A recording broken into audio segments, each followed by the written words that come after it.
जब जीवन में कोई आपको सीधे मुंह पर ना कह देता है तो सबसे पहले दिल नहीं टूटता, सबसे पहले अहंकार टूटता है।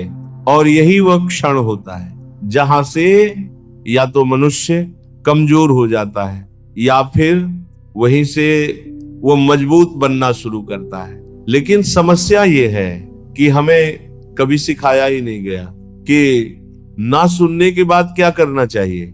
हमें सिखाया गया सफल कैसे होना है, हमें सिखाया गया लोगों से कैसे बात करनी है, पर ये कोई नहीं सिखाता कि जब लोग आपको मना कर दे तो भीतर जो तूफान उठता है उसका क्या करना है। ध्यान से सुनिए, लोगों का ना अक्सर आपकी योग्यता पर नहीं, आपके धैर्य पर परीक्षा होता है।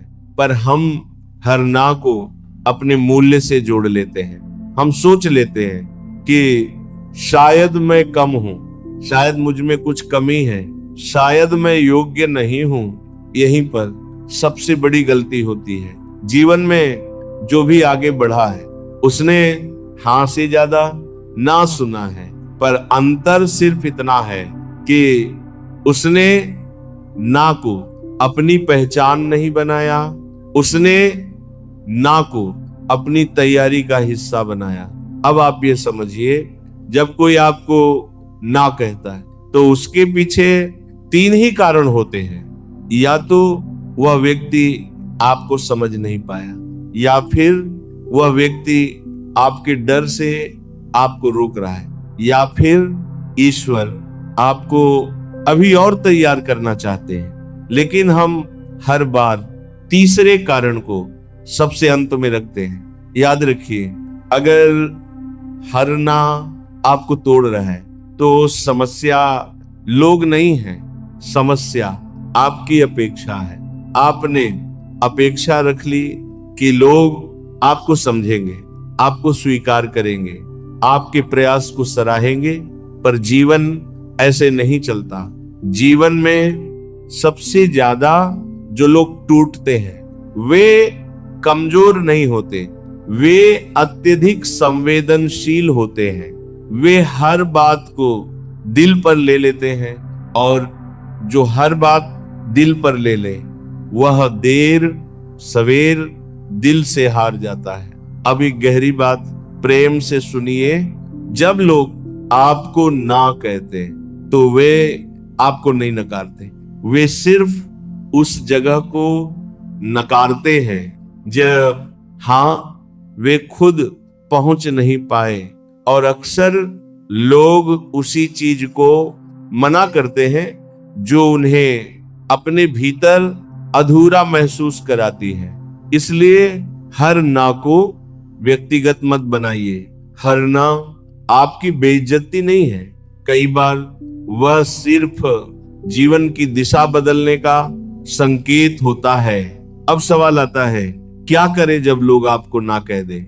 सबसे पहले अपने आप से ये प्रश्न पूछिए, क्या मैंने पूरा प्रयास किया? अगर उत्तर हाँ है तो शांत हो जाइए, क्योंकि जिसने पूरा प्रयास किया उसके लिए असफलता भी पाप नहीं होती। दूसरी बात, लोगों की ना पर अपनी प्रतिक्रिया धीमी रखिए, क्योंकि जल्दी दी गई प्रतिक्रिया अक्सर गलत दिशा में ले जाती है। जो व्यक्ति ना सुनकर चुप रहना सीख ले वह आधे युद्ध वहीं जीत लेता है। तीसरी बात, हर ना के बाद अपने भीतर कड़वाहट मत भरिए, क्योंकि कड़वाहट आपकी ऊर्जा सबसे पहले आपसे ही छीन लेती है, और ऊर्जा के बिना कोई भी आगे नहीं बढ़ता। याद रखिए, लोगों का व्यवहार आपके नियंत्रण में नहीं, लेकिन उनके व्यवहार के बाद आप क्या बनते हैं ये आपके हाथ में है। जब लोग आपको ना कहते हैं तो एक बात हमेशा याद रखिए, हर ना अंत नहीं होता। कई बार वह शुरुआत की सफाई होती है। ईश्वर हर रास्ते पर सबको नहीं भेजते, कुछ रास्ते सिर्फ उन्हीं के लिए होते हैं जो अकेले चलने का साहस रखते हैं। और ना अकेले चलने की पहली परीक्षा होती है। बहुत लोग आपको तब ना कहते हैं जब आप अपने जीवन का नया रूप गढ़ रहे होते हैं, क्योंकि लोग आपको उस रूप में स्वीकार करते हैं जिस रूप में वे आपको पहचान चुके हैं। आप बदलते हैं तो उनकी सुविधा हिलने लगती है, और सुविधा हिलती है तो विरोध जन्म लेता है।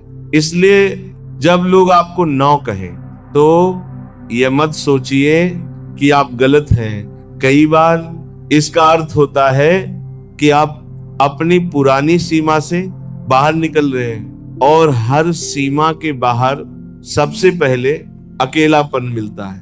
अब एक और गहरी बात प्रेम से सुनिए। जब लोग आपका ओ मना करते हैं तो अक्सर वे अपने डर को आपके शब्दों में रख देते हैं। जो खुद आगे नहीं बढ़ पाया वह दूसरों को भी रोकने की कोशिश करता है। इसलिए हर सलाह ज्ञान नहीं होती, कई बार वह सिर्फ डर का स्थानांतरण होती है।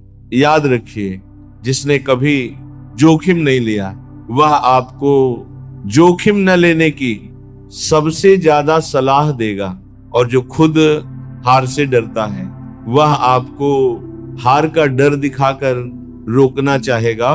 इसलिए जब कोई आपको न कहे तो तुरंत ये मत पूछिए कि उसने ऐसा क्यों कहा। पहले ये पूछिए कि मैं इससे क्या सीख सकता हूं। सीख हर स्थिति में होती है। अब व्यवहारिक बात समझिए, जब आपको ना मिले तो 3 दिन कोई बड़ा निर्णय मत लीजिए, क्योंकि भावनाओं में लिया गया निर्णय अक्सर भविष्य को चोट पहुंचाता है। 3 दिन मन को शांत होने दीजिए, और जब मन शांत हो जाए तब स्थिति को दोबारा देखिए। आप पाएंगे कि वही ना जो आपको कल चोट पहुंचा रहा था आज आपको दिशा दे रहा है। एक और बात, कभी भी लोगों की प्रतिक्रिया को अपनी पहचान मत बनने दीजिए। आप कौन हैं यह आपके कर्म तय करते हैं, लोगों की राय नहीं। आज जो आपको ना कह रहा है कल वही आपसे मार्गदर्शन मांग सकता है। जीवन बहुत तेजी से भूमिकाएं बदलता है।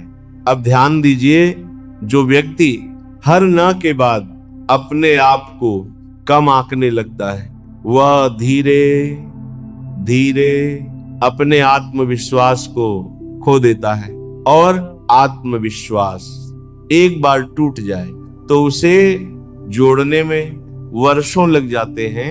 इसलिए हर ना के बाद अपने आप से एक बात जरूर कहिए, मैं अस्वीकृत नहीं हूं, मैं बस अभी स्वीकार नहीं हुआ हूं। ये वाक्य बहुत छोटा है, लेकिन इसके भीतर जीवन को संभालने की अद्भुत शक्ति है।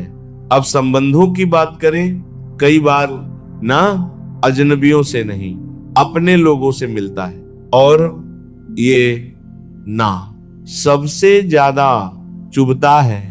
लेकिन ध्यान रखिए, अपने लोग भी पूर्ण नहीं होते। वे भी अपने अनुभव, अपने डर, अपने अधूरे सपने आप पर रख देते हैं।